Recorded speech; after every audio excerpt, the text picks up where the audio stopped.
Hey guys, welcome back to Carib 21, wherever in the Caribbean or in the diaspora you're watching from. So 2025, it's been a wild roller coaster ride so far.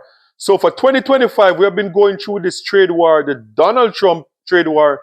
And I must say, for the first time, I believe that the leaders in the Caribbean, they are getting it. They are realizing that we can't, it's not business as usual. The Caribbean cannot depend on America solely to be our trading partner, and the Caribbean economy can no longer be tied 100% to America. So now you hear Caribbean leaders talking about increasing trade in the Caribbean, talking about food security in the Caribbean, talking about diversifying trade with places like in Africa and Latin America. But for this video, I want to focus on Canada. In this video, I'm going to talk about how the CARICOM, the Caribbean community, can increase their trade with Canada and how Canada could be a great partner for CARICOM. And the Prime Minister of Canada, the interim Prime Minister of Canada, Mark Carney, is saying that Canada is ready to take a leadership role in terms of world economy. Our old relationship of steadily deepening integration with the United States is over. The 80-year period when the United States embraced the mantle of global economic leadership, when it forged alliances rooted in trust and mutual respect, and championed the free and open exchange of goods and services, is over. While this is a tragedy, it is also the new reality. We must respond with both purpose and force. We are a free, sovereign, and ambitious country. We are masters in our own home. At the same time, Canada must be looking elsewhere to expand our trade, to build our economy, and to protect our sovereignty. Canada is ready to take a leadership role in building a coalition of like-minded countries who share our values. We believe in international cooperation. We believe in the free and open exchange of goods, services, and ideas. And if the United States no longer wants to lead, Canada will. So you might be watching this video and saying to yourself, why would it be a good idea for the Caribbean community to increase trade with Canada? Let me explain.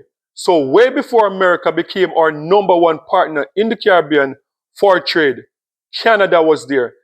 From the late 1800s, Canada became one of the biggest trading partners with the entire Caribbean region. As a matter of fact, Canada was pretty much the leader of the West Indies Federation. And if you look at the history, the long ties that the Caribbean have with Canada, just take a look at the banks in the Caribbean. Take a look at CIBC, Scotiabank, that is the Bank of Nova Scotia, and RBC. Those three banks are Canadian banks, and those banks were the first set of banks set up in the Caribbean. And to go even further than that, when you look at Caribbean culture and the connection between the Caribbean and Canada when it comes on to the Jamaican national dish, ackee and saltfish. Ackee and saltfish came about because of Jamaica's long trade with Canada for over 200 years, trading rum in return for codfish. And the same thing with Barbados. When you look at Barbados and you go to Barbados now and you get some cook-up codfish with breadfruit, that is because of that trade with Canada. Trinidad and Tobago, when you look and you see bake and saltfish, that is all Canada. So Canada have a long history of trade with the Caribbean community. And even when back in 1959, Canada operated the two ships that sailed across the Caribbean, and in terms of freight going across the Caribbean, that was the Federal Maple and the Federal Palm. Those two ships that went right across the Caribbean were operated by a Canadian company. Also, the railway system in Jamaica was a Canadian company. So we have had a rich history in terms of trade with Canada. And Canada would be, because of location and because of the rich history that we have had, would be a perfect partner in terms of moving forward and increasing trade with Canada. I don't think we're going to get to a situation where the Caribbean is going to move away completely from America. But even to move from 75% of our trade with America and reduce it to 50%, that would be a good start. And Canada would be a perfect partner to partner with. And to facilitate this partnership between CARICOM and Canada, there's an organization that was specially designed for this. The Canadian Afro-CARICOM Business Trade Association is a pivotal platform for promoting business and trade between Canada, African countries, and the Caribbean community. This association aims to foster economic integration, cooperation, and the equitable sharing of benefits among its members. Through this partnership, Canadian businesses have the opportunity to access the vibrant markets of African and CARICOM countries, while also contributing to the economic development and integration goals of these regions.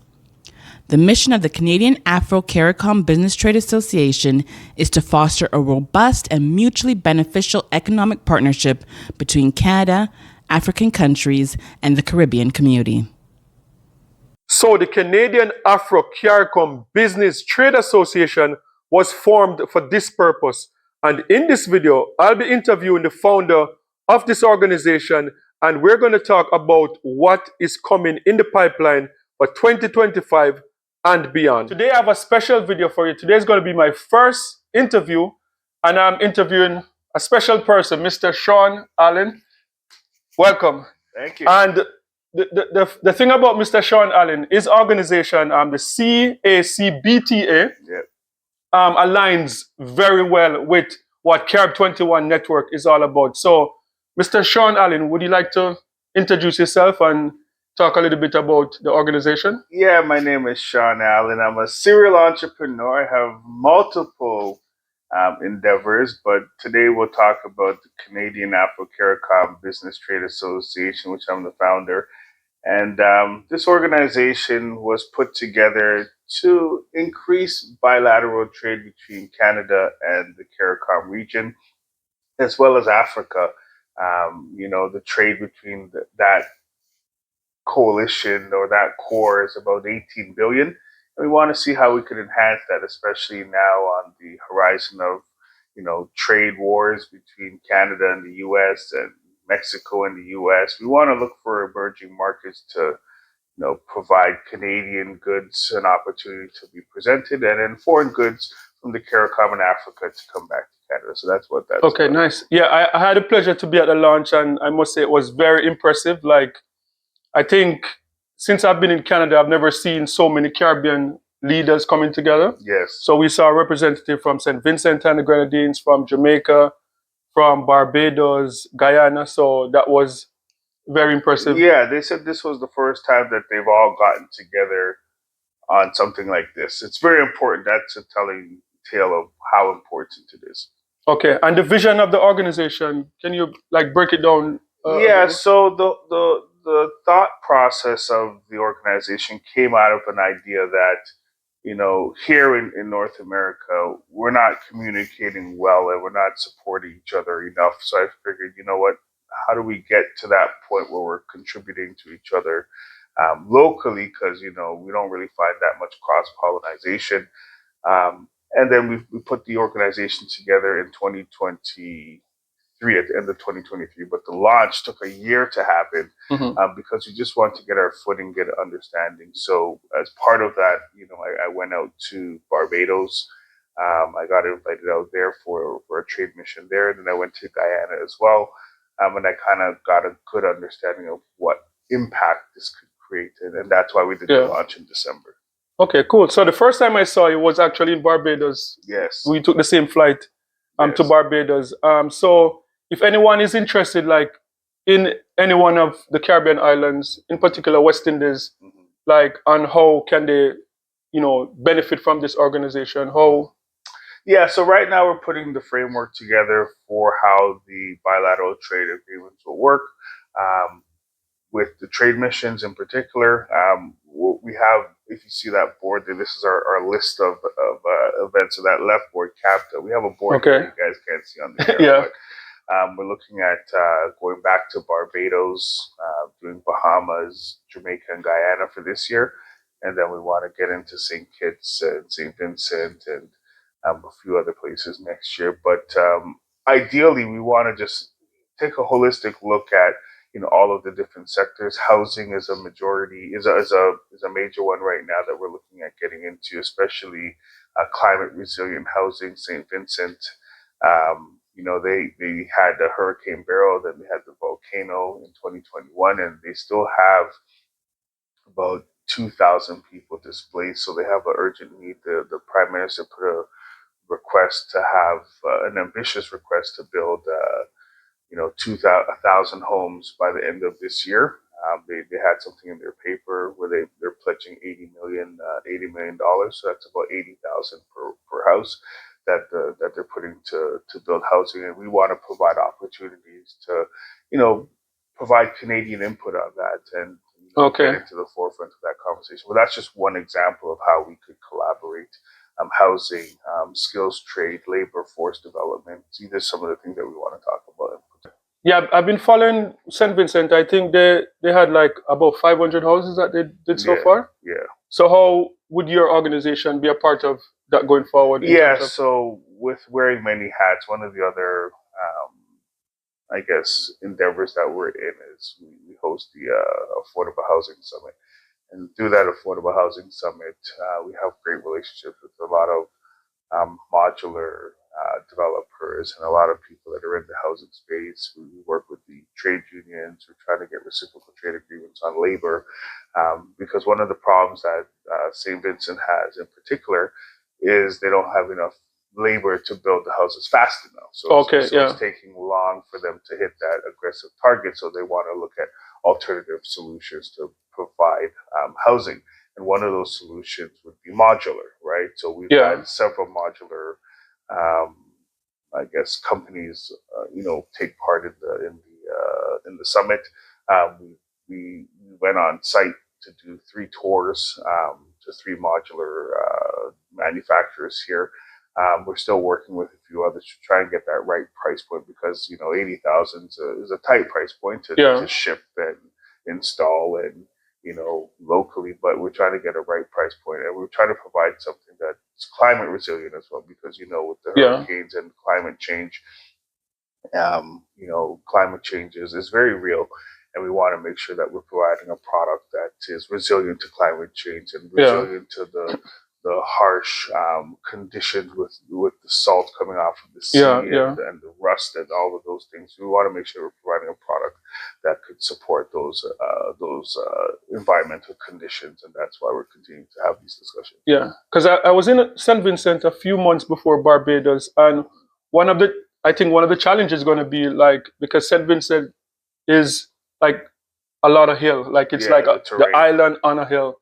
It's hard to find flat spaces to build. Yeah. So some of the houses, we went to some places where, your garage, you're parking down and you're going down like a steep slope to park, and it is just so. That is good. Some of the things that we're looking at as well to bring the cost down is doing.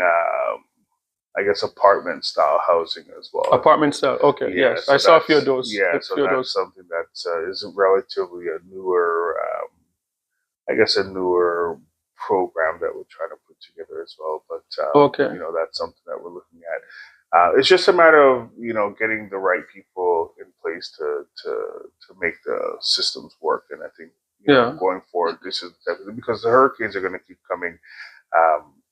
Climate change, like I said, is a very real happening, regardless of some people may think it's not, they may not feel the effects, but it's really affecting the Caribbean for sure. Yeah.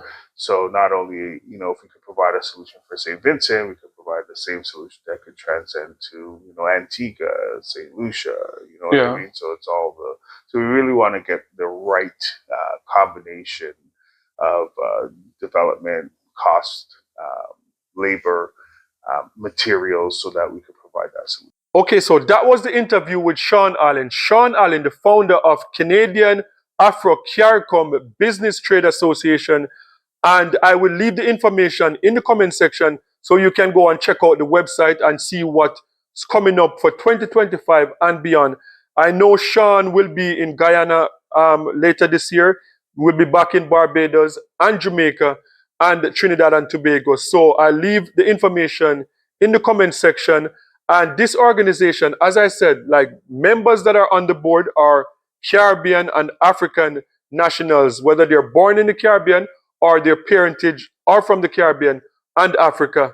And a lot of Caribbean and Africans live in Canada and operate business in Canada, very successful businesses in Canada, and would love to partner with people back home in the Caribbean.